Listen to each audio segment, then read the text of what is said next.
Hello, my name is John Jerome. I'm president and founder of Heroes Care. We've got a group coming together to say thank you to the police, fire, and EMS. These three charities, Heroes Care, Korey Johnson Foundation, and Leap of Faith, hosted by Faith Miracle Temple, will be giving and distributing over $750 million worth of brand new clothing to both men and women of the police, fire, and EMS of the St. Louis region.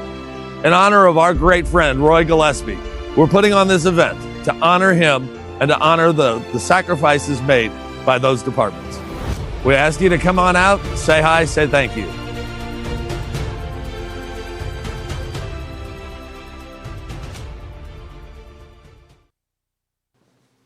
Welcome to Facebook Live. Guess what? We back at it this time. Again with my compadres, a.k.a. Mr. Clay. Yeah, Clay Foreman, a.k.a. Captain. We got Mr. Rennell Parker joining us, too. We have Keith Stallings in the background. And we got an amazing panel of young men that's joining us today from Live for Life. Again, this is Annie Malone. And we're here at the Blue House, and we're getting ready to get into some deep conversation about a lot of different things, y'all, okay? And if you don't know exactly what Annie Malone's doing in your community, I think you should do some research. Now, we have a program. Last year it was called the EMP program. This year is Level Up program, right? And it's part of the EMP, but I like to label it that as leveling up. These young men get in this program. We take them out on the weekend. We give them opportunities. We show them different things. And these young men, I mean, they come in, they ready to go. So I would like to turn it over to Mr. Clay so he can introduce himself and kind of give his perspective of what this program is about. What's up, everybody? Like my man Chico Korey said, this guy.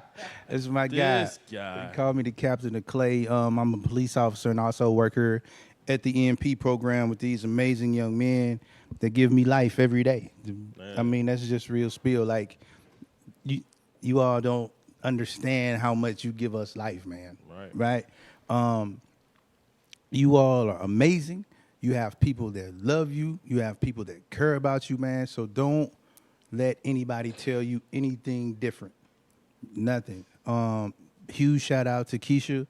Absolutely. Lee, she love y'all to death. I mean, she talk about y'all, man, more than her daughter. Like, you know what I'm saying? Man. Also, yes. Huge shout out to, I call her Lil Feets, Tamika, who's always doing her thing. Lil Feet. Charlene, like, she got some brand New Balance on today that she got from Ross. The new Ross out there on St. Charles Rock Road, but that's another story. Oh, you talking about the one that's always busy now? Yeah, the one she had a gift card. But anyway, yep. But yeah, that's pretty much it, man. I'm ready to get engaged with this conversation, man, and chop it up with these amazing young men. All right, what's going on? I'm Rennell Parker, Sr., I'm also known as Coach. Man, I'm here because this is my passion. I've been running mentoring programs since 2008 when I got out of the Navy, called the Man Up program, where we work with young men through creative writing, journaling, poetry, as well as physical fitness. But we take it out of the classroom, got a lot of young men, we just talking about that hoop and play ball, and we go and shoot jumpers too. But it's about how can we take these things that we enjoy, relate them to life, and then transfer those skills so that we can lead a life that's conducive to our purpose in life. So again, that's why I'm here. This is what I do, and I'll do this until my last breath. One of the things I share all the time is that I will not die for you. I told this to my wife and to my kids, but I will live for you until my last breath, which means if somebody shall breach the walls of this door, we know we got Cap here, we got a bunch of brothers and sisters, you all got each other you're going to look out for. But my first thing I'm going to do is I'm going to jump in front of everybody get behind me one by one. And I say that not jokingly, but with all sincerity. Shall that be the time I sacrifice my last breath, then I have lived for you so that you can now live forward. So that's my purpose in life, and that's how I live my life every day. So thank y'all for having me. How can you come behind that, man? I mean, this dude been practicing. Oh, man. Hey, that's why I got my glasses on. You know, I got messages scrolling through. Oh, there it is, man. You said that with some Jesus. I mean, right. Who does this? Who wants to step behind this guy? But anyway, man, as we move forward in this segment, I'd like to kind of open it up with a question or two, which from you guys out in the audience, man, I'd like to ask you a question, right? So, matter of fact, last week or the week before, you guys went out of town, right? Can one of y'all speak to where y'all went to and your experience? I'm Jordan. I'm Jordan Reed. Jordan Reed. And yeah, we had one on the HBCU trip for the school, Left for Life. And one thing about the trip was I've been wanting to go on that trip since I was a freshman because they had brung it up. So I was fiending for the trip. So where did y'all go, man? We went to a couple places. We went to Mississippi Valley. We went to Alcorn. We went to Grambling. I forgot one more we went to. We was at Southern. And then we were supposed to go to LSU, but they canceled their trip to let us have fun and just enjoy our time with each other. But one of the HBCUs I felt I liked the most was Grambling. Like, that's the one I felt like I could see myself at, most definitely. What you like most about Grambling? No, I ain't gonna lie. Because you got a bunch of people that's Like, watching. I ain't gonna lie. Gonna Like, say something. I ain't gonna lie. Like, one thing, like, I always been told, like, with college, like, the girls gonna be there. But like, when I went to Grambling, like, that's what I really looked at the most. I ain't gonna lie. So like, honesty, that's all I ask for. So right? like, I ain't gonna lie. Like, Jesus. it was a lot like, and it's an HBCU, so I'm gonna be surrounded by people of my skin color, and it's more like home. So when I seen a lot of the black queens there, like, it made me feel it, and I feel like when our tour guy, he was talking to us, and I could see myself at Grambling playing basketball and just being a man on campus. I ain't gonna lie, but one thing about it though, like, Andy Malone actually provided for the trip. They got us right for the trip, and I appreciate them for that. Like, Shout out to Miss Keisha and the staff. Yeah, shout out to Miss Keisha, Miss Tamika, Miss Charlene. Right. They also traveled. Mr. Mo too. They traveled with us. They packed us a little snack bag before we left and everything. Snack, man, because Tamika notorious for its man, I ain't gonna lie. It was like a little 5 to 7 hour drive to the first place. Man, I'm talking about I had snacks for days. Like, they stopping at the store. I'm still eating snacks out my bag. I ain't gonna lie. Like, I had about 6 bags of chips, 4 waters, 3 Gatorades, some Slims. I had it all. Did they have a bathroom on the bus? Yeah, they had a bathroom on the bus, but I ain't really used it. I had to hold it in. You know how they be. You know, the bus rocking. I don't know. Oh man, I don't know, man. I get you. But yeah, like, I appreciate Andy Malone for really like providing for this trip and getting us ready, and it was fun. I enjoyed myself. Yeah, you too, brother. Oh, yeah. Yes, sir. Yeah, we went to a couple places. We visited a lot of HBCUs, and us going there really like opened my eyes up to want to go to a HBCU and study more. Like, Grambling was a good school because they got a program for business, like for their business students, to where they wear like suits and stuff on certain days, and I just loved that because like you just could carry yourself in a different manner in school. Why do you think they had them wear those suits? I'm not sure. I'm not sure. So, one of the things that they... Right here? Yep. Yeah, so when they have them wear those suits, they're dressing not for where they are, but for where they're going, right? One of the things that we have to think about, and this is the beauty of HBCUs, and I want to hear more about your thoughts about the impact and the purpose of them, right? As you go on these visits, like you said, you've been looking forward to it since your freshman year, right? As we transition through elementary and middle school, going to high school, there's 3 questions we ask ourselves. Who was I? Who am I? And who am I becoming? Right? And the who am I becoming is that vision of what your future is. So when they have them wearing those suits, although they're in school and they're learning, but they're also prepared for that opportunity when their future, when who they're becoming becomes their reality. That makes sense to you? So when you think about anything you're doing, you don't have to wait until tomorrow, until you finish, to dress the part and start creating that reality today. Yeah, I understand that. Also,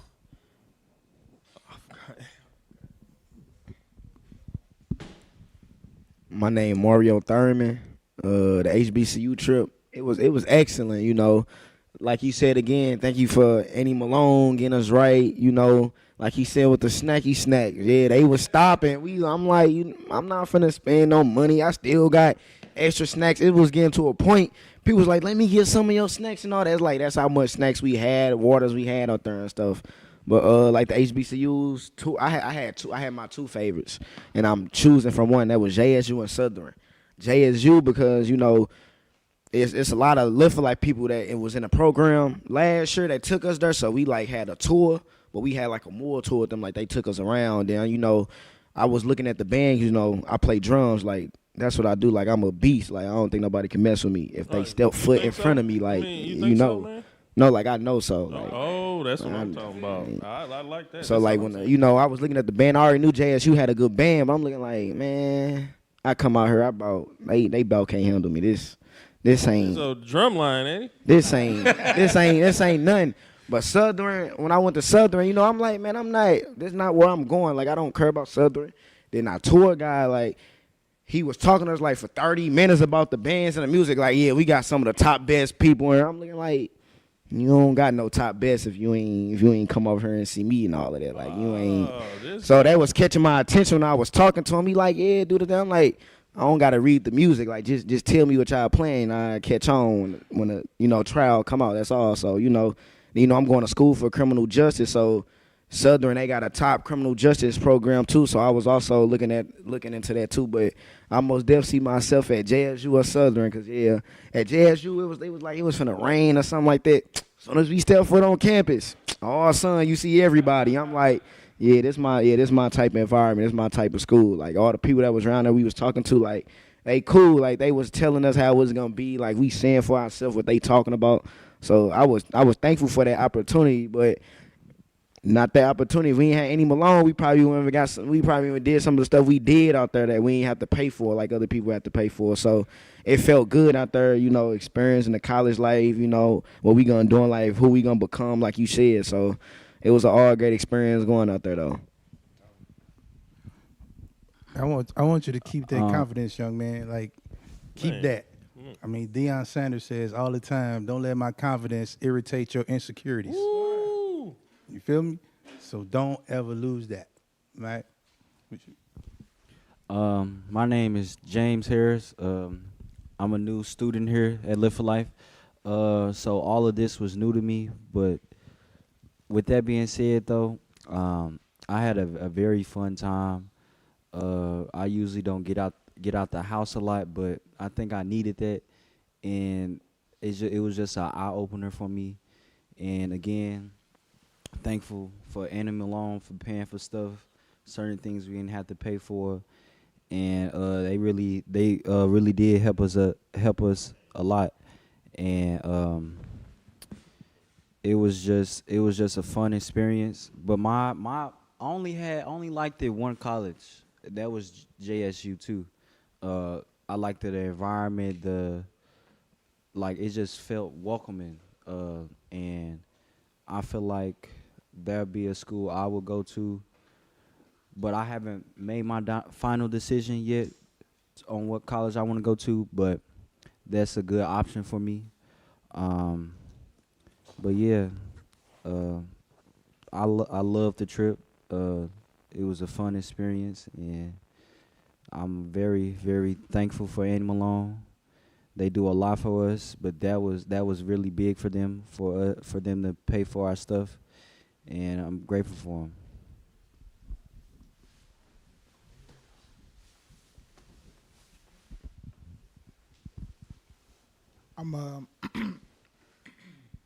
I'm Nashab Buchanan. I didn't really go in HBCU, but I haven't really made my final decision on what college I'm going to yet. I'm thinking about St. Louis Community College, and I'm also a chess player. That's good. That's a beautiful thing that you guys got a chance to experience that. That's really what it's all about, to gain access to what you don't used to see every day. So talk a little bit about, you talked about being like a criminal justice major. So how did you come up with that concept as far as wanting to choose that as a career?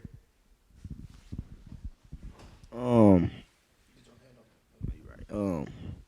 always, like being a problem solver, like step one, step two, okay, there we go. We got this. Like, I always, like, it was a mind game with me, like, oh, I can do this. I was always like determined, oh, he lying, she lying, they not for real. Like, no, I can, like, that was always me. Like, I can determine a lot of things, like get to the bottom of it, so I just felt like, that was, that's good to me. Like, then, I just feel like, that's my career. I can do a lot with it. Like, homicide detective, figure stuff out. I like to play mind games. Like, this ain't easy right here. All right, so look, this the steps we gotta take to get to this. Okay, we know it's that, but we gotta find the resources. Like I like doing stuff like this. So when I looked into that, I'm like, yeah, I think I can do this. Like, yeah, this my flow. Like I can be a detective. Like then all the stuff detectives doing, all that, how the power they have. Like I feel like that's my goal, and like that's what I like. Like that's what I like to do. Looks like you met your match, Mr. Clay. Hey, keep that. I mean, I've been doing this.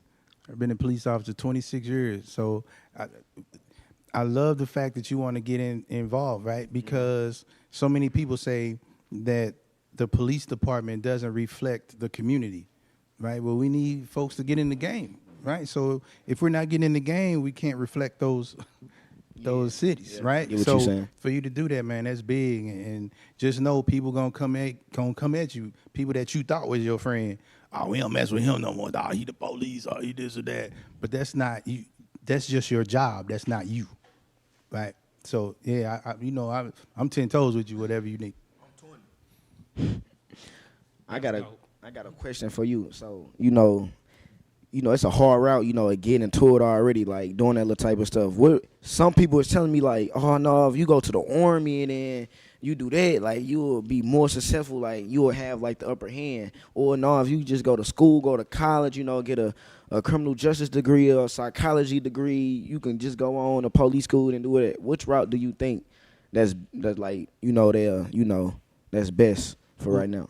Well, first for me, I would say pray on it, right? And ask God which way does He want me to go, right?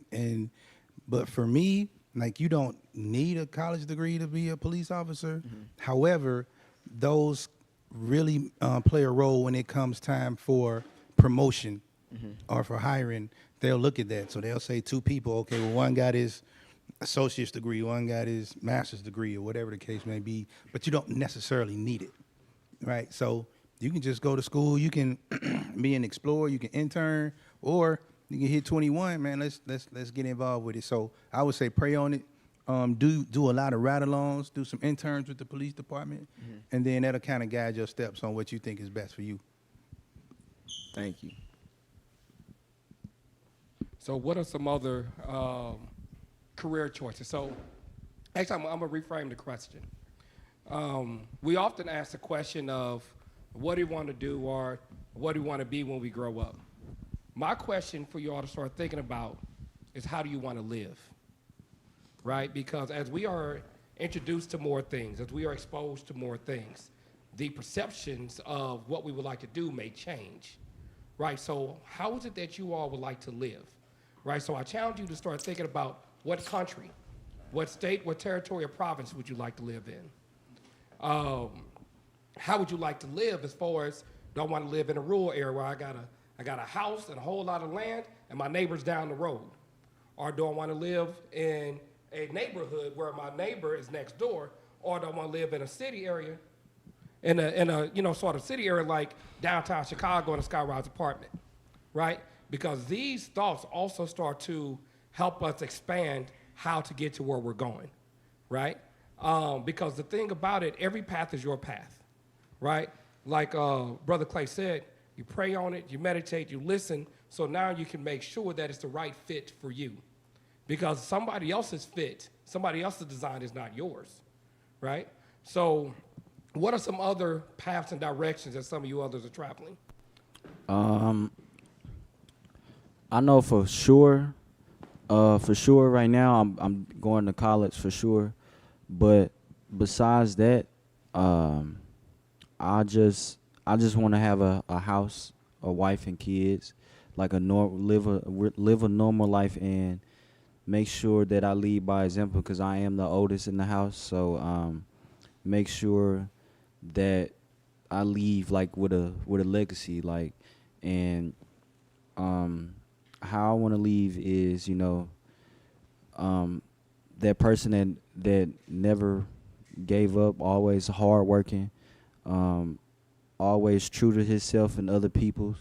No matter like if you could do something totally wrong, I forgive you.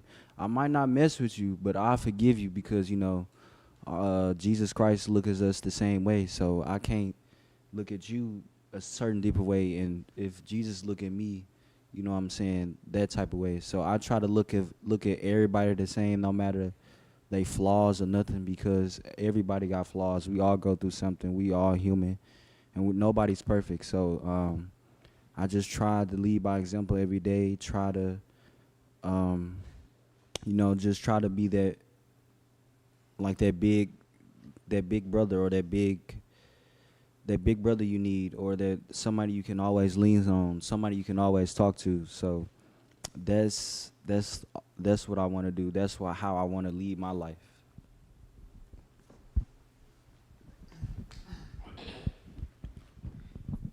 How I want to live, I want to be a serial entrepreneur with multiple businesses, multiple ways of income. I want to have my own community one day, like own apartments and recreational center, with my name on it.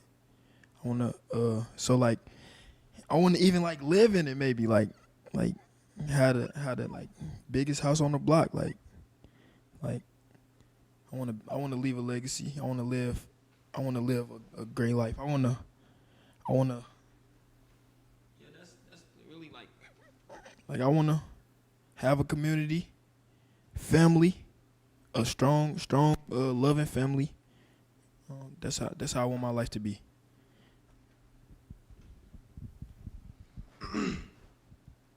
Me, I'm a big superhero person, so I want to live like Batman, man. For real, man. A billionaire, playboy, philanthropist, man. For real. Nah, but for real though, like, I real life just want to I want to do something like when I do get the money and all that. I want to do something like EMP program. Like I want to get back to the community, like ride around, cause my biggest fear in life is to be homeless. So I just want to help out the homeless in any way I can, like for real, like. Every time, like, I do that right now. Like, every time I drive past a homeless man, if I got $1, I'm going to get him that dollar. Like, no matter what. Like, because I know I can get there. I could probably make that dollar back. And I'm going to eat because I got a family. They probably ain't got no about where they going to eat. Like, one time I straight gave a homeless man my bag of chips. Like, and I feel good about doing it. I don't do it knowing I'm going to get something back. I don't do it for that. I just do it because I know that's what I'm supposed to do. Like, that's what I want to do when I get old. I want to come back and talk to children that's, like, in my position I'm in now. And like living in the community I'm living in, and talk to them like how I was, so they could lead away from there and just be great, and hopefully and keep praying and stay faithful in the word of the Lord, and just become like Batman, for real. I want to have my own clothing line, my own kind of business, basically like a semi entrepreneurship. I just want to have my own clothing line and kind of build that up until I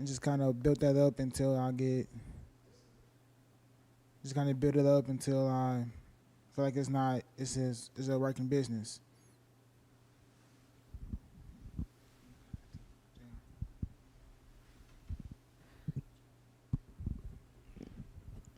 Yeah, based off what he said, yeah.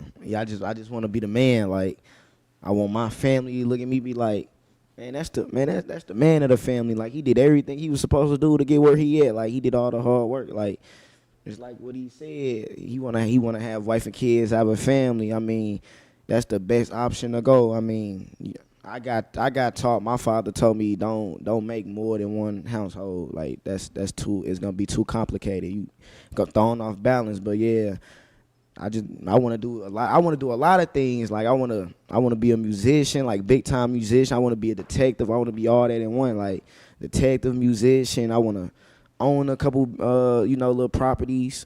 Hopefully, my fellow close friends, we can own some stuff together. Start a little MP program. I just want to do a lot of things. Like, I want people to, that he did everything. Like, that's that man. Like, he playing for big names, and he's still a detective. He still got the same friends he had since he was in high school, middle school. They doing big things, starting their own property. Like what you just said about, the houses and all of that. Apartment, no, I think I want to, like, get my own land and, like, build a house. Like, I can make sure on my own, like, from every step of the way. And, put the land up for my kids, you know, then go on from generations, have that big land, you know, have a legacy going on. Everybody look like, yeah, he did what he's supposed to do. He put a name on his back. He put his family on his back. He made sure everybody was straight. Everybody ain't overly hungry. They got exactly what they want. Like, I want to be the man. Like, I want to take care of my parents when I get up there, take care of my kids, grandma, all of that when I get up there. I want to, you know, that's my goal in life because, you know, we never had nobody like that, you know, a go-getter like that. So I'm a go-getter. So what I want, I'm going to go get it for sure. It don't matter, you know, what's the causes, whatever. If you got to break those, I'm breaking it. Like, that's what I'm going to do. Like, I'm doing it, and that's what I'm going to do. I'm going to say this one thing, I'll give it back to Korey, but I love this energy, this entrepreneurship, legacy, family, being a leader, you know, from owning your own community to being a Batman, you know. I love to hear this. And the most important thing is you guys to do anything that you want to do.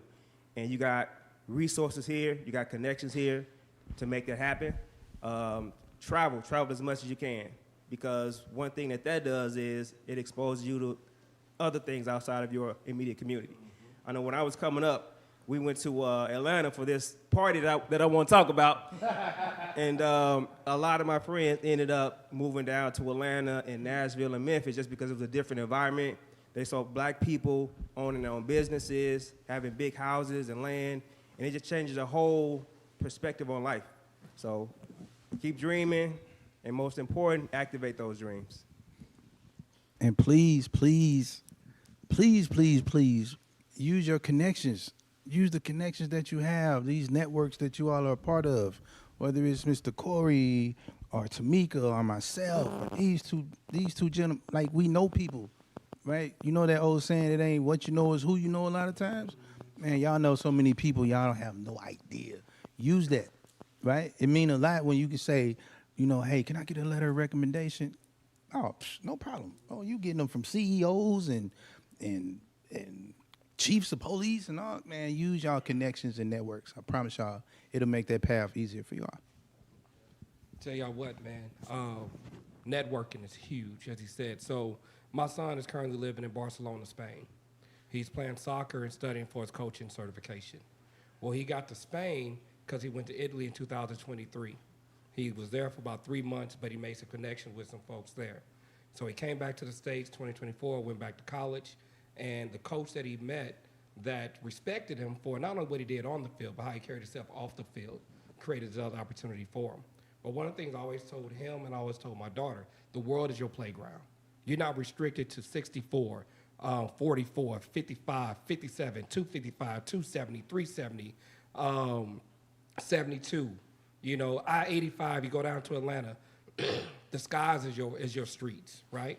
So your dreams, like I'm gonna go back. Langston Hughes has a poem called "A Dream Deferred," right? A dream deferred. It said, "Hold fast to dreams, for dreams, a lost dream is like a broken-winged bird that cannot fly." Right? That's the first stanza in that piece. So if you don't hold on to what you know you are, what you know you're going to do, and so it starts with shifting the mindset and behaviors of what we say and what we think. So after this moment, no longer say what you want to do. Say what you're going to do. Because that now transforms you into who you are and who you're becoming. Everybody wants to do something. Everybody don't want to do the work, right? Everybody doesn't want to sacrifice, right? So my next question, because we talked about when everything is good, when the stars are aligned, when everything is perfect, we show up one way. We are experienced one way. But when pressure has been enhanced and magnified, we show up differently, we experience differently. What are some challenges that you all have faced, and how have you overcome them? January of this year. Was that? Yeah, January of this year. I went to the JDC.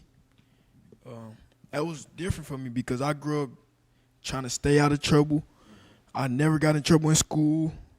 I made sure that I didn't fall into no type of street problems, anything, because I seen it. I seen it with my own eyes. Like, it's so easy to get in trouble, and it's hard to stay out of trouble. And I made sure that I stay out of trouble. So for me to go through something like that, it was just a different type of experience for me, and it opened my eyes up to different people that I've never met and I didn't think I would meet. I seen people that were going through worse problems than me, actually like dealing with real problems. So I got to like see people my age actually going through grown up problems, got kids, like really like there for their life, like they gonna be there for a long time. So I got to witness that and be grateful for what I have in my home, or what I'm dreaming to do, or where I am going. So when I got home, I had a different type of fire under me. It put a fire under me to go pursue everything possible, and it gave me the power to want to do way better than what I was doing when I was home. It got the laziness out of me. It made me want to go harder in my school. That opened my eyes for sure. And now I feel like that if I never had the experience, I'd probably be the same person. Would never got unlazy. Now I'm more committed to everything I do, and I'm grateful for everything that's in my life right now. For me, it was just always knowing what I wanted to be when I grew up. Like, I always wanted to be, like my mama always told me I'm going to be that one. I was chosen. And the Lord, I'm here for a reason. So, like, I always kept it in my head, like, you can't fall off. Like, you got to do this.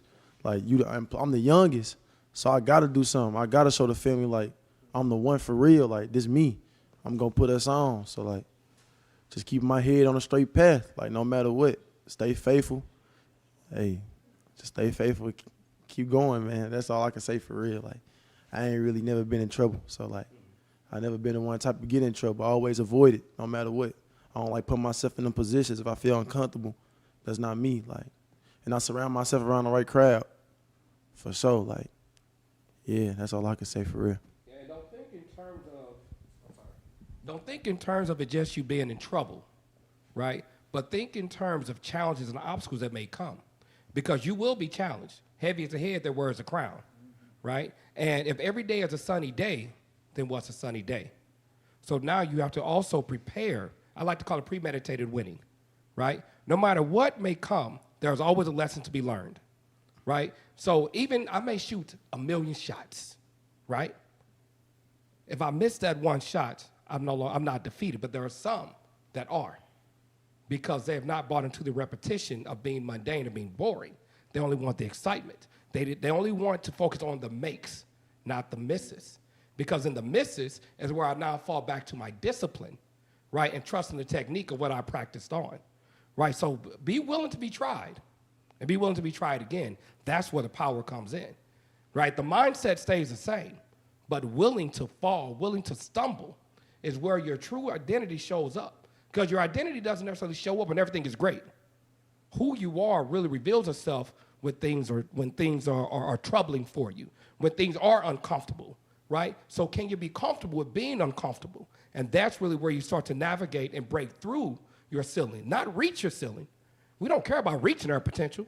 We want to exceed through it. We want to break through that ceiling, right? And the only way we do that is being willing to fall down and do that push-up. Every time you do that push-up, you get stronger. Every time you break and you have to rip that muscle, then you have to feed it for that muscle to grow, right? So it's the same thing with everything we do in life. So continue to go through with that same mindset, the same energy.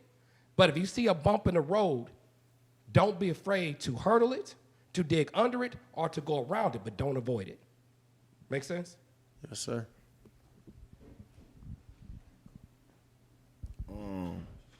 Any challenges, I say one of the biggest challenges I had, I say, like, what was that, 2023, 2022, I lost my granny and my auntie like 2 months apart. So, like, that played like I want to say that played like a big part of my life. You know, I was real close with my granny. Like, I don't think granny loves something different. And my auntie, she was like one of me. Like, she was like like a kid. Like, we always joked around. So, you know, I always knew I always had the mindset, like, yeah, I'm gonna be a big time drummer one day. Like, my granny, like she was full support. Like, she ain't care. Like, she telling people like, oh yeah, this my grandson. That's what he gonna do. He gonna be playing for big this him. So I always had that mind like that mindset. But I say like once they left, I was a kid, so I was probably like mad, angry all the time and all of that. Like I ain't know where I was gonna, like being like I started out a freshman, like man, I'm just finna get done with high school. Like I straight don't want to do nothing. Like I feel like my world was falling apart. Like. Then I lost my auntie, and like glad I got to talk to her before them seconds before she left. Like she told me like she loved me, go be great, do this for me, do this for your mama and your family. So when she told me that, like I was in a kid mindset, like I still was a kid, like I'm the middle child. So like me and my brother, like we had like a deep talk one day. Like we never told my mama about this. Like we always had a deep talk. Like we looked at each other, like we love each other. Like we got a little sister. Like we gotta grow up. Like we gotta do this. We gotta become this. It's on us now. So I always looked at that as like a challenge. Like when anything, like every time I play drums, play for a church, anything, I always think about what she told me. I always think about what my granny would say. Like that's what I do it for. So I always like took that as motivation now instead of depression now. And depression, but I always looked at it motivation now because I know if they was her, they'd be riding with me 1,000%. So that's why now, like, I do everything for them, for my mama, for my family and all of that. Like, I'm more, like, open now, like, with people. Like, I'm more nicer now. Like, I tell them, like, every time we leave each other, be safe, I love you. I check on them and get home because, you will never know. So, like, I do stuff for people around me. Like, I'm a go-getter now. So, I don't wait on nothing. Like, that was my biggest motivation and, challenge. Now, I looked at it like, motivation. Like, keep going for them. I'm glad, like I said again, I'm glad I had that last 2-second conversation with my auntie, cause she straight told me before she was gone. Like I couldn't believe it, but she gave me the words. She told me what to do. I always keep that in my head. And like anything I do, like if I want to do something, like everything, like I always keep that in my head. Like go get it. Like she told you, like do it for her. So she the reason why I went to college. I'm going to college now. She got her master's degree and all of that. So I look at that now. And it's like yeah, I got to. That's what she wanted. So. We gonna go chase it, get the family right. So that's how I look at my motivation now. Yeah, we appreciate y'all testimony. So we're gonna switch it up a little bit. We got a few questions online. We got Miss Keisha. She's watching, so always remember that Miss Keisha's always watching. Miss Keisha, what's up, Keisha? All right, so this question is for Mario. So tell us a little bit about the trip to Jeff City to meet the governor. All right, that's right there. That was amazing. We went down to Jeff City, they was trying to take away the program. They were trying to take away the funding of the program. So, when we went out there with Miss Keisha, like, I was it's a 2-hour ride, so I'm in a car, like, they didn't really tell me, like, what was it because. So, when she telling us this, I'm in my head and in my feelings, like, wait, they trying to take away the program? Like, they trying to take away the funding, like they trying to stop us, like so when we go next year, they can't help nobody else in the streets, the kids in the streets. So I was thinking about all of them, like no, they can't do that, like. So I was looking, I'm like, yeah, I'm gonna go out here and speak my heart, like there's no way y'all finna take all these programs, all these disabilities from these people, and y'all know that's what we need. So when we got there, I say. It was quiet at first. Like I can see the frustration on Miss Keisha's face. Like she's like hype. Like you can tell when a person is down. Like they trying to take away everything you got. Like they trying to beat you up. And I was just looking at her face expressions. Like she really fighting for us. Like she can't be the only one that's trying to fight. Like we got to step up and help her. And like I saw the look in her eyes. Like she was getting aggravated because everybody room we was trying to go to, like they was canceling us out. Like oh they don't got time right now. Like I saw the look on her face. Like. That's crazy. And then I don't know what happened, but thank God, like an hour later, we just start going in a room, speaking our hearts on everybody start hearing us. And we just went to this one room. We spoke our heart out. He say, y'all want to go down and speak on a stand in front of everybody? We like, the stand, like in front of everybody. Like this where we like finna go. We saw everybody. So when we went down there, it was amazing. Everybody come up to us. They telling us like, okay, we see where y'all coming from. Like, we finna help y'all get this funding back. Like, one lady even came out and was like, we gonna give y'all some money. But before they we gonna give y'all some money. And, like, thank God she said that. Then, we went into another room with a man. I think he was like over the governor. Like, he was like under like a 2 down over the governor. He got the crime when we would start talking. Then we just went outside. We just walking. We like, man, we just hope they hear us, man. We just hope.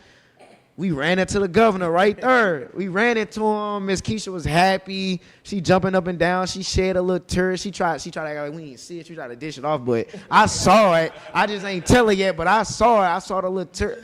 I saw it. Yeah, I see you. I wasn't gonna tell you, but I saw it. Then the governor, he knew exactly who we was. He told us, he said he said two things. One thing he said, I'm gonna try my best.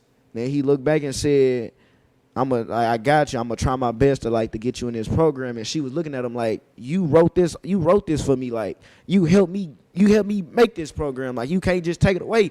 And when she said that, like, he started telling us, I didn't even know he was from Baden. Like, so he know where we come from. Like, so he from Baden. Like, I didn't know the government from Baden. Like, I'm thinking like he, rich white man, all that politics and all that. I didn't know like he was like one of us. So when I knew that and he told her he got us, I'm just like, it's in God's hands. Now, like, only thing we can do is pray for it. But they can't take this program away. But once I know, like, we was talking to the governor and we was talking to somebody other than the governor, and we made him cry, and he said he got us, I just knew, like, yeah, that was God right there. Like, then they told us to come back, like, in a couple weeks and talk to everybody else so they can hear us as we was on the stand. So everybody in there heard us. So that was a blessing doing that. Yeah, that was a blessing. How did it feel to be seen and heard? I mean, I was a little nervous. But then I had to think about, like, if I really want this program and want this for Miss Keisha and keep the legacy going, like, I can't be nervous. Like, I gotta talk the talk, like, spill the beans, like, tell them what this really is, like, what it was, and that's what we did. So when we kept doing that, it's like more doors start opening up for us. And that one door we opened, like, she told us, she was like, when she came down here, like, she never made him, like, right there. He always been busy. So when I figured out that we made him right there and made everybody else she wanted to meet that she couldn't meet, I'm like, yeah, we got to start doing this more often. Like, we got to start opening more ears, like, talking out loud, because we made her proud. And not only we made her proud, we made ourselves proud, because we trying to make her proud because she down right now. And we don't know what she going through trying to, get us. So we had to step up with her and hold her back. So that was amazing. So I appreciate her for that. I love you. So it's more than two. I rock with you. We got you. You got us. So it was, yeah. I appreciate you stepping up and talking about the program like that. So that's definitely an example of how important and impactful these programs are. So this next question is for Mr. Clay. So you've been with the program since the beginning. So tell me why you stuck with the program for all this time. Did you hear him? Like, I heard him. Have you all been tuned in this whole time? Like, that's the reason, right? Man, I mean, I just believe that God don't make mistakes, right? And that he truly puts you where you need to be. Sorry.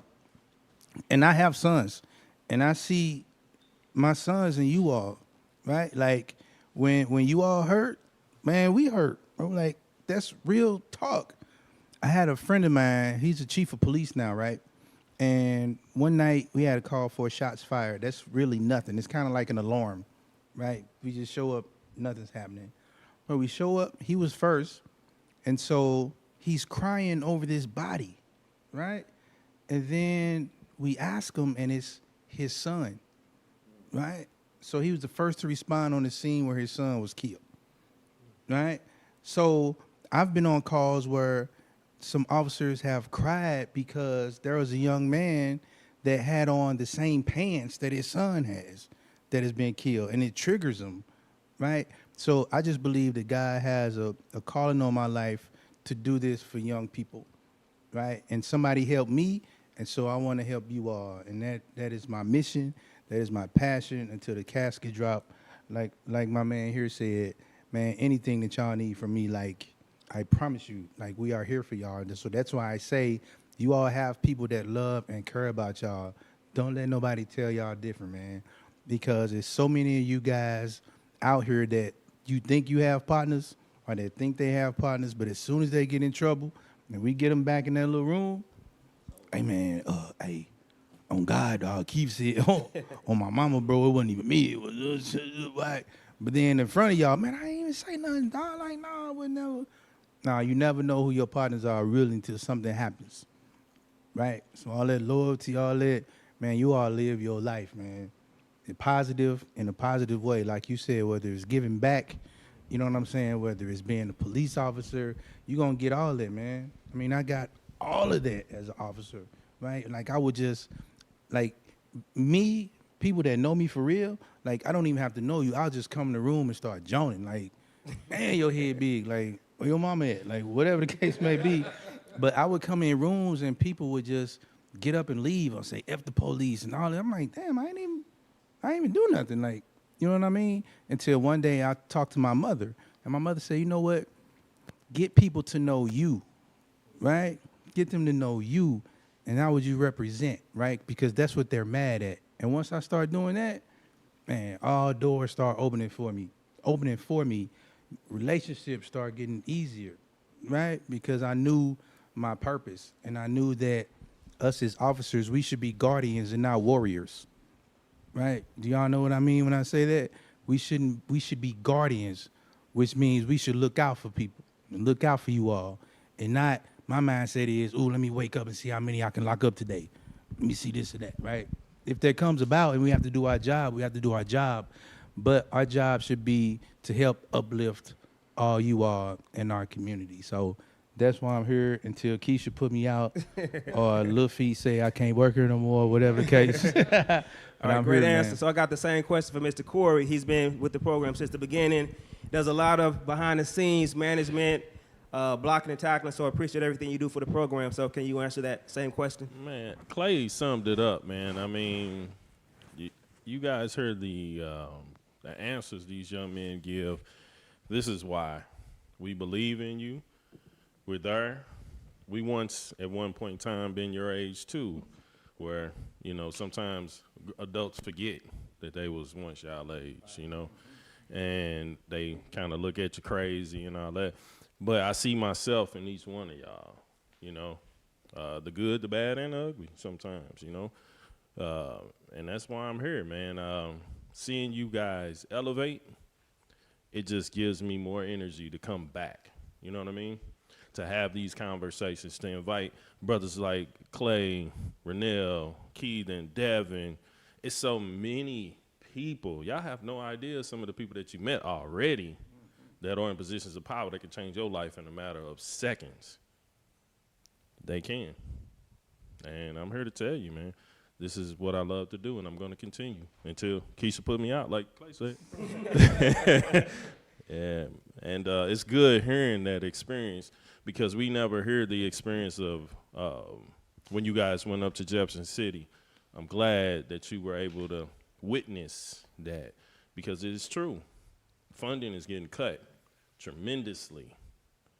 And only way we can get these things done, we do need dollars to get this done for you guys. So I'm glad that you had to have that talk with them and let them know how important this program is in this region.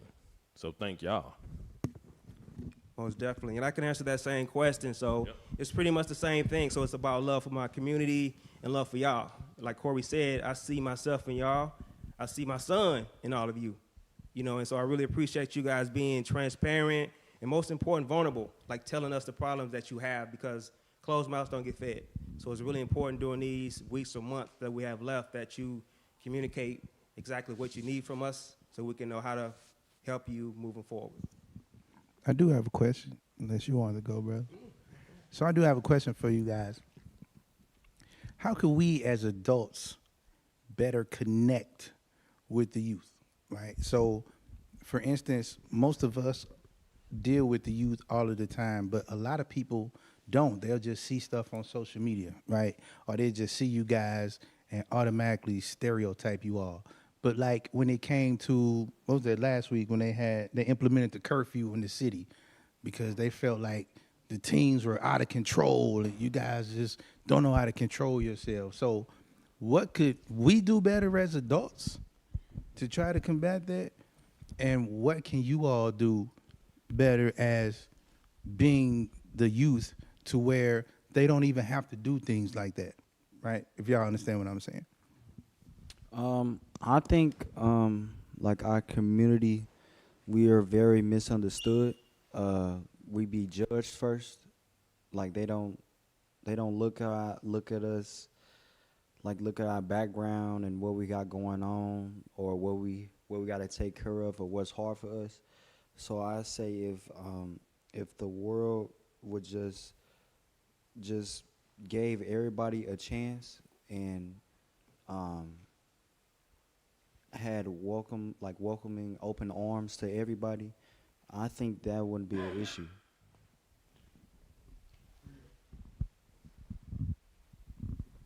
Yeah, based off what he said, yeah, like yeah, like our generation is different from y'all's now. So like, I feel like if y'all like step in our shoes and like we guide y'all to like what we do, y'all be like, oh man, these kids ain't really bad. Just like you said about the curfew, like what they say, like not you got to be what 17 or older for curfew. Huh? 18, yeah, 18. Man, I promise you, if you go down there right now and do your job and you see them kids, most of us are like, oh man, get them, they running around. If you go down there and like really observe what they doing, I promise you, them kids is not doing what y'all think they doing. You will probably see them in a park running around doing music videos or something like TikToks, or you know, it's downtown. You know, they got teen clubs down there. That's probably what they down there doing. Like, that's what they doing. Or I just say, like, young men out there, like, they probably, like, outside the club, like, probably just shooting dice or something. Like, they not doing nothing bad. Like, if you actually go down there and look, you be like, all these, they not doing it. They just out all night. Like, they chilling. Like, it's downtown. Like, this what they doing. Like, it be stuff open down there, like, restaurants and all that, like, little teen clubs and all that. So, if y'all, like, really observe and see what they actually doing, like, y'all be like, oh, okay. These kids really ain't that bad, but it is curfew. But, like, look what they doing. They doing the stuff we used to do in the back of the day. Like, this what we did. Like, trendsetters. Like, this, y'all started that, so we doing what y'all doing. It's just some group of crowds that take it overboard, and that's what it be like when the judges start coming like, oh, these kids, demons, just because of one group of teens, they decide to do something else. But I feel like our generation, we all connected. Like, if it's a group that's bad, and it's a group that good, I will say the group that's bad and see the good group, yeah, straight won't mess with them. Like, they'll probably like, oh, okay, that group good. Like, we rockin'. Like, we ain't gonna do nothing to them. Or they about go do it down the street or around them. Like, then that's when the problems come in. Like, it's like, okay, these kids tripping, but it don't be like that. Like, our generation, I say everybody together, but we divided because of some people. So I don't think, like, when y'all be looking at us bad, it be like, nah, we straight not that bad. Like, we just be doing the stuff y'all be doing. It's just some groups that's worse, that's like don't care at all. That's all. Yeah, like what he's saying, like you can't touch the ones that don't want to be touched. Like they don't want y'all to help them out. They think they got everything figured out. So like y'all doing these programs right here in schools, like y'all getting back to us. Like if y'all go to schools and continue to do programs and things like that, I think that could touch the ones that want to really be touched, because they already coming to school, putting their time in the school, and really caring about what they want to do in their futures. I think though that's where you can find the ones that really want to be touched and helped, and seeked out by the adults that's trying to really help somebody be successful in their life. To me, this question kind of tricky because like it's from two different perspectives. Like I'm still a child, so it's gonna look different from y'all eyes, and y'all adults, so it's gonna look different from y'all eyes. So from like an adult, from y'all standpoint, I see what y'all trying to do. Like y'all trying to make it better for everybody, because how many times I gotta tell you to stop before you shut it down for everybody? Like we just like we know how downtown is. Like it could get crazy. Like it could be cool, but at the same time, y'all be on standby just for when it get crazy. But how many times we gonna keep letting it get crazy when innocent people, you know, it's hurting the innocent? Now we got to shut it down for everybody. So I can see where that's coming from. And like from my perspective, man, it's like we be trying to have fun, but the crowds that we be around and the certain events that be happening to bring everybody, because you know it's downtown. So when events happen like that, that's where everybody live. We gonna pop out regardless. So it's like it's just a tricky situation. So I just feel like everybody should do their part of just keeping everything cool. Like I don't know, it's hard to answer that one.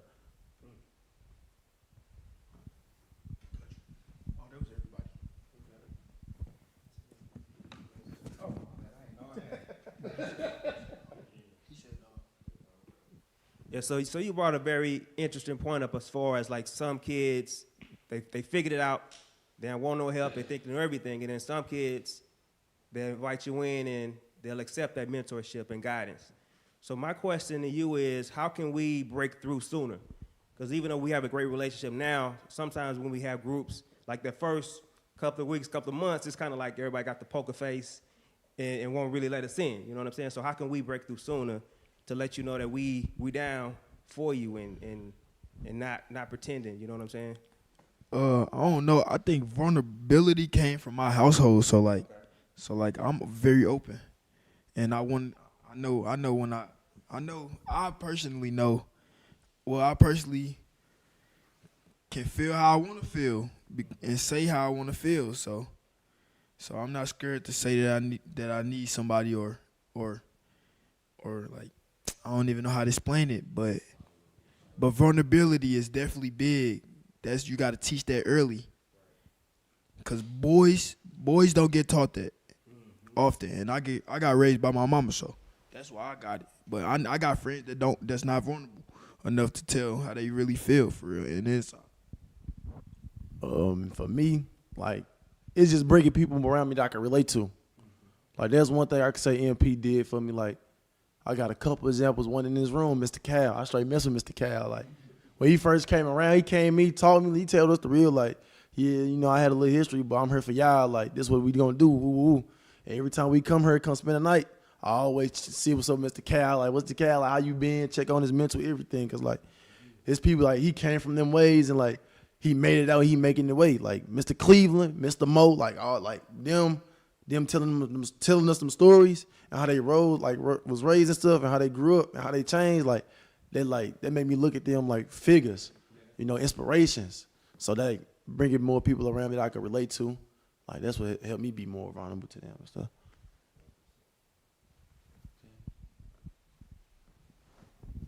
I'm gonna agree with what Jayon said.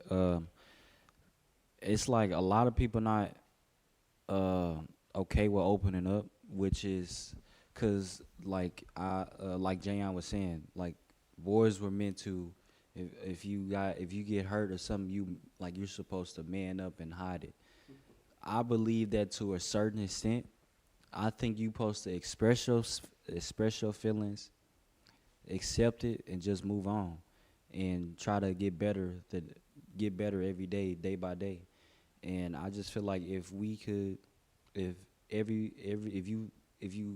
catch it early, you know, and have them, make them open up, not make them, but make them feel like they can talk, make them feel like they can open up and express themselves. I think the world would be way better from what it is today.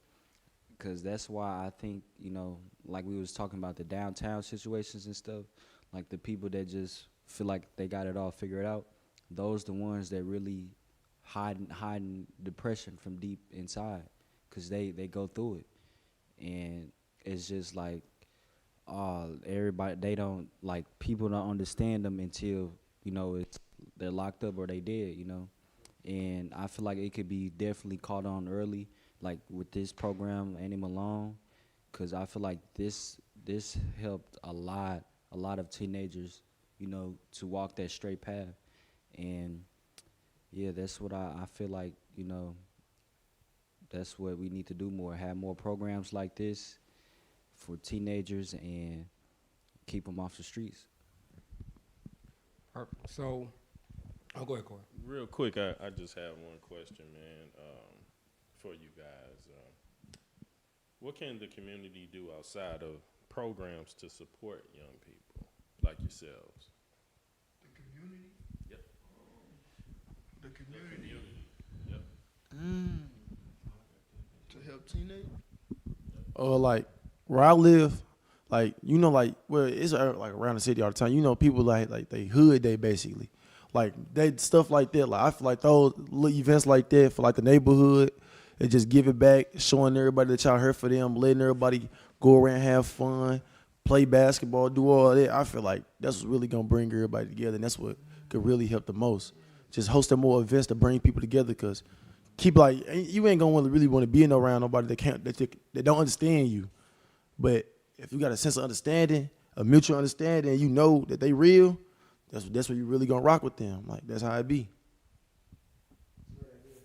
Yeah, more teen led events going on. Like it ain't a lot of teen led stuff going on. It's all adult ran. Like,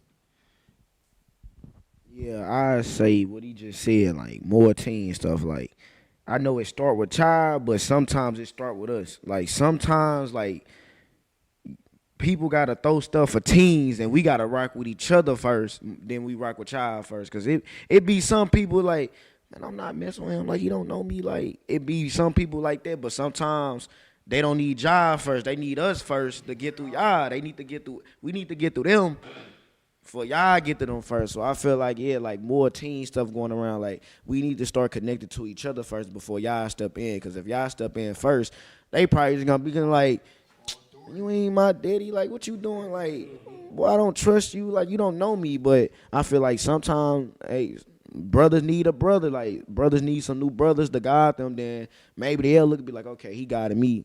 Let me hear from Mr. Cal or somebody like y'all. Like let me see. And I feel like with any gender, male or female, like that's what we need now. Like we need to rock with each other first before y'all step in and they'll open a bigger picture of everything now that's going on in this world. That's perfect, because that's what's going to be my next question is how are y'all going to lead us forward and how can we help you? Because the reality is we got to step out the way at some point. And we don't step out of the way to disappear, but how can we step out the way to where let you all take the lead and now we follow, right? And then with the ideas that you all have, how can we support it to make your idea for what will work come to fruition? so we the next doctors, lawyers, and teachers. We just need more stuff put out to us in our faces because we is the next generation. So for us not to know where to do these programs, where to like start at, I don't think a lot of people like know how to get there. Like school is something. Everybody's school not like my school. So I don't really know like what programs they connected with to help them get to college and help them see the avenues that they can go into. So maybe going to a lot more schools with that, or having more stuff like put into their faces and showing them that it's more stuff out there that just was they seeing. They really need that because they don't know. All right, question, real quick. Go and take the mic because it's going to be for you. How can we help you in your efforts and your attack and your addressing of homelessness? Because you already doing the work, right? You already said what your spirit has led you to do, what giving your bag of chips, giving your last dollar. So you doing the work. Now, how can the brothers here help you, and how can we help you in creating something for you to continue to make the impact that you're already having? Well, I could just say like, man, how can we? I feel like I'm already being helped though, because like I got it from y'all. I got it from them, and I just like learned, and we all seen it with each other. Like we witnessed it, we grew up with each other. Like these my brothers. We already a big family, so it's just me doing what I'm doing. Like me doing it, like you said, like I'm gonna do it. Me just doing it and putting it out there and starting it like that. Yeah, and we just building it up like that, like because we starting it for sure. Like we starting, like that's what I'm trying to say. Like we started like with this team led thing. Like we already getting it apart. Like this is a real life brotherhood. Like this is gonna be led by us. Like when y'all step away, like we could really take care of this because we actually watching, we learning. Like he said he want to be a police. Like he already in that state of mind. I want to be a big influencer. He want to be a serious entrepreneur. Like we all know we want to do.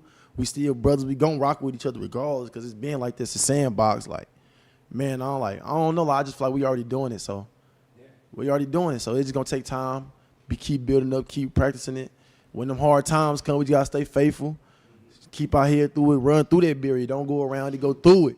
Just go through the barrier because we gonna get through it. We stay with each other and just it's gonna happen. Like that's all I can say for real. No, that's perfect. Like I said, with the work that you already doing, and I want y'all. This is where the work that we're talking about, because again, we're not going yet, right? But with the work you're doing, how can we help you now?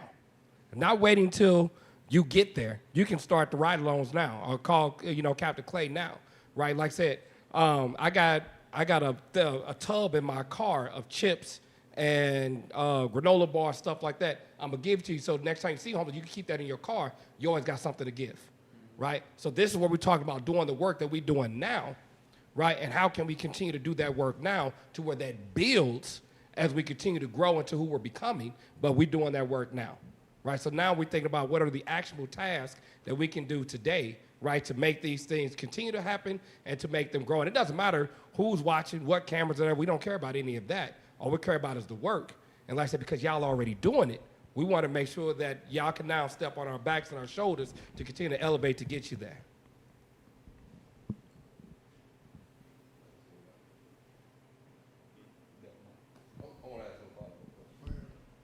Yeah, just to piggyback off your question, because it kind of sounded like you were kind of leading into how to tap into the older generation to kind of get the resources that they need to fulfill the purposes that they feel like they have. So do you have any tips for how to tap into those networks? Absolutely. One of the things for sure, ain't nobody afraid to ask nothing. But ain't nobody afraid to also do the work alone, right? So use that fear of not doing it alone or not being worried about doing it alone, but use that fear to rise and do it all together. As you already said, y'all a brotherhood, y'all already eating, y'all are breaking bread and working. Now let's put the plan in motion. There's a lot of things that we said that we want to do, that we can do, that needs to be done. For example, more community events. Plan one out and let us help you be resources, right? So now you all put the plan together. You all say, hey, Korey, hey, this is what we put together. Now can you provide us greater direction on what we need to do next, right? Hey, this is the date that we want to do it. This is where we want to do it. We even looked at this, how much it's going to cost to do it, right? What else do I need to do this that I haven't thought about, right? We may need to secure, to get some, Captain Clay, we may need to get some officers down here to make sure that we're straight, but not only make sure we're straight, to really build that bond of what law enforcement and what the community used to be, right? On all the police cars, you say to protect and to serve, right? I don't know how many municipalities still have that there or not, but that serve piece is not about them just serving the community, but how do we collectively and collaboratively serve, right? So again, you all got the ideas. Let's put this into motion today, not waiting until you get to JSU, right? Not waiting until you get to Grambling, not waiting until you have the decision on where you're going to go next. There are things you all know that you are already doing that today. So now put it into the atmosphere and say, hey, Keith, this is what I need help with, right? This is what I'm thinking. What do you think about this, right? And so now we just want to be advisors. We want to be advisors, and we want to help you do the work that you want to do. So the thing is, you put it out there, you write it down, and then you ask. And that's how we really tap into it. I agree with you said with having more like events and stuff, but I feel like it should be all welcoming. Like the teenagers should be with the teenagers, to understand each other, and you guys should be like piggyback off of us, saying like, oh, this is what we went through. We've been through you guys' shoes, like we was you guys' ages, and just being like that stepping stone we need, because we are the next, what Jayon said, the next doctors, the next lawyers, we're the next generation coming up. So I feel like it just can't get done without the older people, without the older people, because for something to work out, everybody got to be all in. But yeah, I think them events, like maybe just going downtown and talking about, I don't know, about life, just seeing where everybody headed, figuring out like what resources do parents need, or resources do your kids needs, or stuff like that. And I feel like if we did a lot of things like that, I think the world would be a better place. That's dope. So you're talking about like a resource day? Yeah. Where the whole community is together, the young, the old, the tall and the short, the fat and the skinny, the black and the white, the dark and the light, right? We're talking about really fixing a lot of systemic historical issues that we've had by having everybody in one spot. So what I say now, let's write it up. Say, hey, this is what I think we need from the older generation. This is what we're bringing, what we've collected, right? And then we say, okay, yeah, this is what we're going to bring, what we're collecting, and then we put it together. That's the exact idea. Because it's not about us getting out of the way, right? And it's not about us letting you go. It's about us enabling your growth, so that now you can lead the way and to where we are comfortable also and confident in following you lead, right? Because that's where the building is, because it's not about you having next. You are now. You are now. You all are not boys growing into, but you are young men growing into who you're becoming as men, right? So you are now, not tomorrow, right? So again, whatever it is that you want to build, let me know, I'm all in.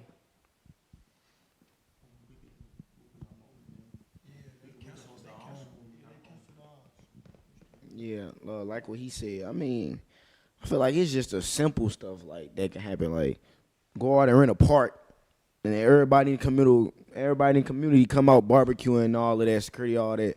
But we just like you don't see stuff like that no more now. So I feel like if we do that, man, you know how many people will come out and be cool. You get to meet new people, stuff, all that. Like you don't in the summertime now. You don't see nobody in the park. They having a big old party for everybody to come out and all of that, kickball, throwing water balloons. You don't see that like no more like we used to do back then. So I feel like if we just do that, we just start with that and bring the community out.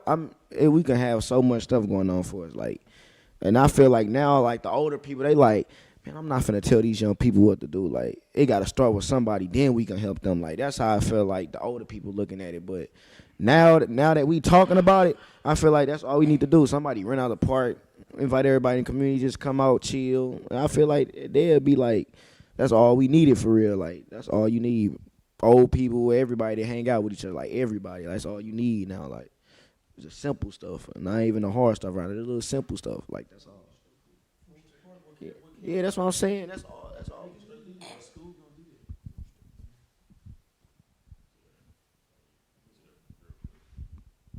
I'm a double down on y'all, right? I'm a double down. See, weekend programming, right? We have our community service days, right? Because y'all need community service in order to graduate, right? All right. So this is what I'm willing to do. If y'all are willing to put the work in and come up with something, we can make something happen. All right? Yes, y'all got a month. My page finna start, my Instagram finna start going up. I'm gonna post it on my Instagram. And we gonna have everybody there.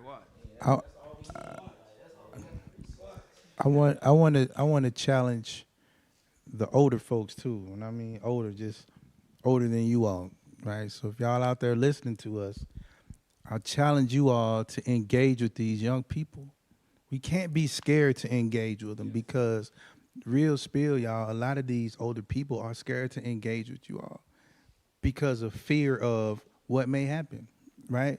So when we were growing up, if we were talking, because like you said, we've been you all before. Me and Rennell and Keithan was talking and cussing. Yeah, man, these men ain't do. And a grown person came by. It was, hey man, shut up. There go Miss Johnson, right? That's what it was.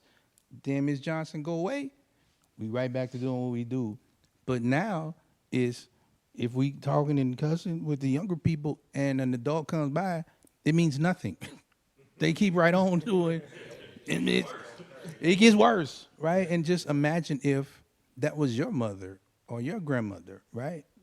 People would look at it a little different. Or it was a time when we grew up, and I hate to be that old man on the porch, but it's just what it was. We just respected our elders, right? And so we weren't worried about retaliation from, they weren't worried about retaliation from us, right? Because they were going to go tell our mama, and we couldn't lie. If the Miss Johnson said you did this, we couldn't be like, nah, so you lying on Miss Johnson? Bet. Like, you know what I mean? But they're scared not only from what the younger generation will say, but what they will do. They like, I don't want to talk to them. They may pull out a gun. They may do this or this.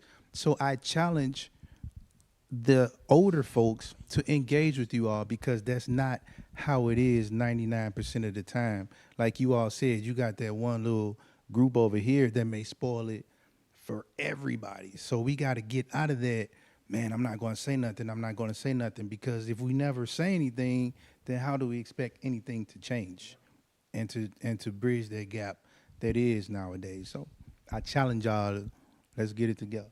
Yeah. I don't want to forget this because Miss Keisha chimed in on something, right? So I know I said about, I got a month, right? So you know Mayday Fest is coming up, right? So I'm just saying. Y'all got to, you know what I'm saying? Let's make this happen, please. All right? There's gonna be security there and stuff. Yeah, but like what you were saying, like you gotta use that fear to, like when he went to the office to see the man, he used his fear to overcome and ask questions and stuff and say what he wanted to say. I don't think adults should be scared to ask or say anything to nobody. They should use that fear to try to help that young man or help that young lady. What you just said about the older people being scared of young people asking questions. I'm glad you brought that up because I just went bowling with some friends the other day. Were they old? old? Everybody got Tropicana. Everybody got tattoos. It was an older lady. She was like, "Oh yeah, me and my family.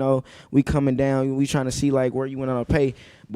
After she said that, she was like, "Oh, I felt scared to ask y'all because the tattoos and some of the clothes I had on." Then when we got to talking to her, she like, "Oh, y'all very respectful." We was telling her like, "Yeah, we don't judge a book by its cover. Like we very respectful. Like we hold each other accountable. Like don't judge off the tattoos of what we were, what we got on. We always gonna be respectful to adults. Like that's how we was raised. I ain't gonna hang around nobody that's not respectful to adults, nothing like that. So like I knew like we was just telling her, like, "Oh, you can ask questions. Like we got you. Like we cool. Like you go up there and pay and stuff." So that was a good topic to bring up because it be some older people that'll look at us like we can just be walking down the street one day chilling. They'll be like, "Oh no, look what he got. Look what he got. Oh no, we ain't asking them nothing." Like it be some people like that, but you just gotta like catch them before they like even not say nothing or like just think that like, "Oh wait, you was finna ask for help or something." Like you gotta catch that because some people are just determined, or you got some people that just let's just call the police. They look like they ain't right, like they tripping. Like you gotta catch people before. So I do feel like some older people, the older generation, do judge a book by its cover because some people might not know where you come from or know who you is just based off what you wearing or what you got tatted on your body with ink. So or what they see. Social media and all that, you will never know. So yeah, I do feel like that, but I did feel good helping the lady because I'm like, if we never would have said something to her first as she was looking at us, she would have probably thought like, "Oh no, we finna get robbed." It's a group of them. But the whole time and she ended up paying for our bowling lane too because we helped her. So we did thank her for that because she was scared, like she didn't know what was going on. We like, nah. Like we all had tattoos, like they was just new, so we was like, "Nah, y'all tripping." Like that's where you go pay at. Like we was talking to her respectful, and she respected us. We respected her. So yeah, that's good. You brought up that. So we getting close to that time, y'all, because I enjoyed the conversation and kept going. So it actually went over. Just so y'all know, we was actually supposed to stop at 7, but because we enjoy this with you guys, I'm talking with Keisha as we. After this, and I would love to come back in approximately 2 weeks. All right, so we can do another one in 2 weeks and talk about the same thing and cover some more ground and topics. Hopefully a couple of more people from Live for Life will be here. But I do want to have any closing remarks. Anybody got anything to say? Anything on their mind and heart? Do it now. Yeah, my birthday on Saturday, y'all. Turn up, bro.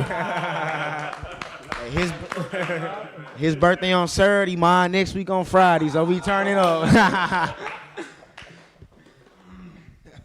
My birthday coming up. I just like my birthday coming up, but the event that we gonna have is really finna be lit. I just want y'all to be tuned in for that, Miss Keisha. Thank you in advance. And we really finna take off with this. The Live for Life boys really finna put the city on the map. We finna bring everybody out, I promise y'all. And I just wanna thank y'all as the older people for actually giving us this idea and willing to help us really bring the community out because we really finna turn up. Like y'all finna see like, this finna be a blast. Y'all finna be like, man, this gonna be something to remember, I promise. I promise.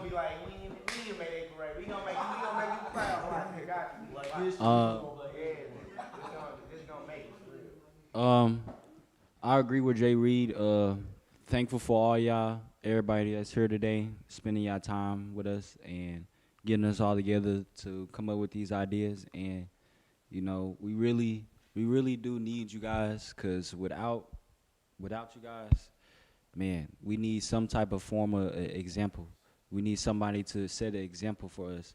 And I feel like this is only the beginning. And Live for Life gonna put a lot of people on the map, and show the world can be a better place. So Real quick, I wanted to acknowledge all of the community partners. Clay, you've been amazing since day one, bro. Rennell, thank you, bro. Keithan, thank you. The entire staff of Annie Malone. Arches, Arches plays a huge role in making sure that we have the revenue in order to have programs like this. So huge shout out to Arches. Devin Alexander, which he wasn't here today. And I'm just here to let you know, the Korey Johnson Foundation, we support you all. And everything that we do here is for you guys, man. I really wanted to just put that out there really quick before we end this. But before we end, anybody else, you guys got anything? That's just one thing. So you put it in the universe. So y'all said it. So we're going to meet in 2 weeks. We need some type of template of what y'all plan on doing for Mayday, all right? Bet that. Okay. Gotcha. Already got it. We already got the thing set out for real. Like, so we've been talking about this We've been talking about this for the longest. We already got this set out. Like, we already know how to, cause we just missed the important moment, our moment march, cause we was out of town and our school had to make up for them days. So basically, this like helping y'all this like part 2, bringing everybody out. Besides the march, we just chilling, having fun. Y'all gonna bring the snacks, all that. We just gonna we gonna kick it. Music gonna be playing, like the Live for Life takeover. But y'all a part of it. Is like this gonna be like some Black History Month. They gonna talk about this forever. Like we gonna be in Black History after this. No cap. Yeah. Yeah, shout out to my mom. Shout out to my mom. Dukes, man. Shout out to my Dukes. We love you. We love you, mama. So in closing, I catch so much flack when I say this, when I'm talking to young black men, but I don't care. I'm just going to say it anyway because I care. You all are born with 2 strikes. You're black and you're a male. So don't contribute to that 3rd strike. You already have 2 strikes out the gate. Don't contribute to that 3rd strike. And I know all y'all like rap, everybody? Well, young boy, whatever the case may be. But that acronym RAP, for me, stands for responsibility, accountability, and productivity. If you all do those 3 things, you all will be successful in this life. Just remember that. Responsibility, accountability, and productivity. Those 3 things are done, you'll be successful in this life. So in closing, again, let's thank Arches one more time for being the management of the EMP program. And Brother Rennell, I'd like you to close us out this evening with words of encouragement. You can look right into that camera right there and do you, brother. Yeah. Huh? Did you want to say?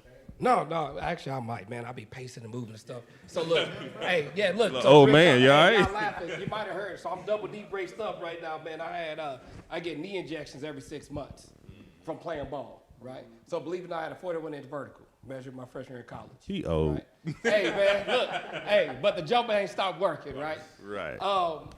Man, one of the things that we keep talking about the young and the old, but it's just numbers. Right? The reality is we all here as one, right? It's just that we may have certain experiences that you have not acquired yet, but you also have experiences that we have not acquired or attained, right?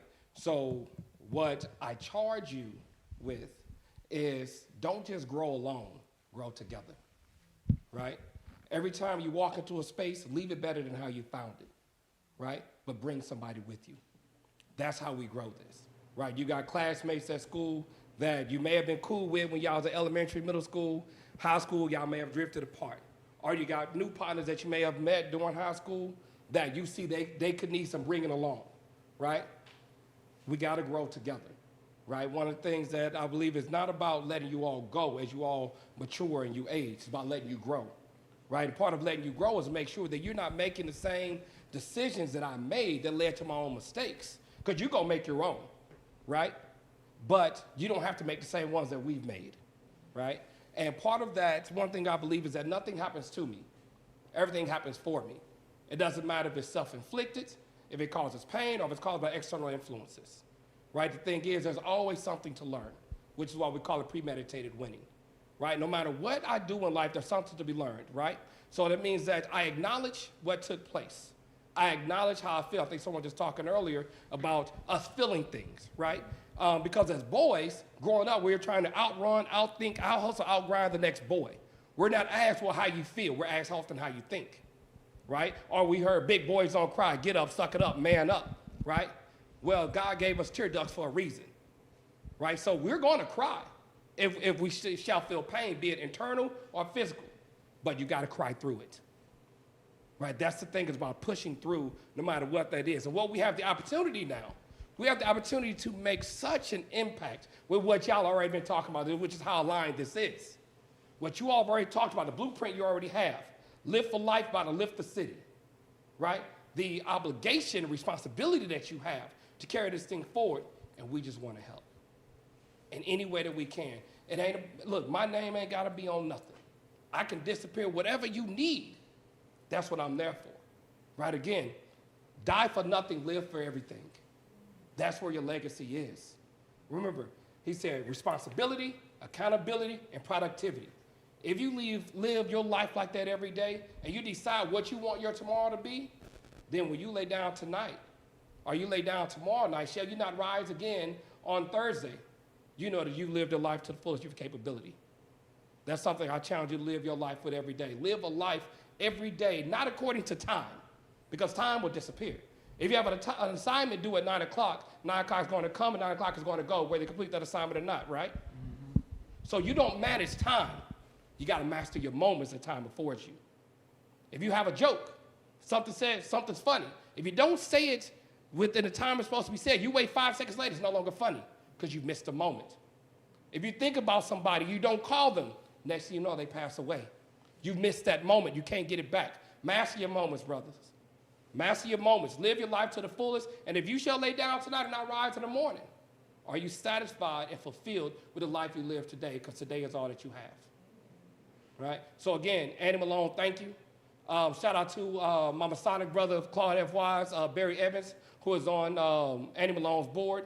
And I don't know if you all know Brother Barry Evans or not, or any other members of the board, but not only are the people that you see and you talk to on a daily working on your behalf, there's folks that you may not see that are doing the same.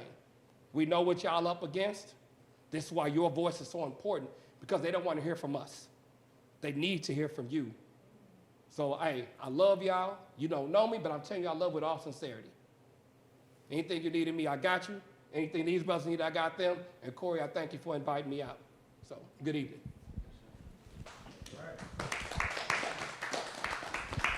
And I'm here to tell you, we'll be back in 2 weeks with more content. For right here from the Blue House. See you then. Hello, my name is John Jerome. I'm president and founder of Heroes Care. We've got a group coming together to say thank you to the police, fire, and EMS. These three charities, Heroes Care, Korey Johnson Foundation, and Leap of Faith, hosted by Faith Miracle Temple, will be giving and distributing over $750 million worth of brand new clothing to both men and women of the police, fire, and EMS of the St. Louis region. In honor of our great friend, Roy Gillespie, we're putting on this event to honor him and to honor the sacrifices made by those departments. We ask you to come on out, say hi, say thank you.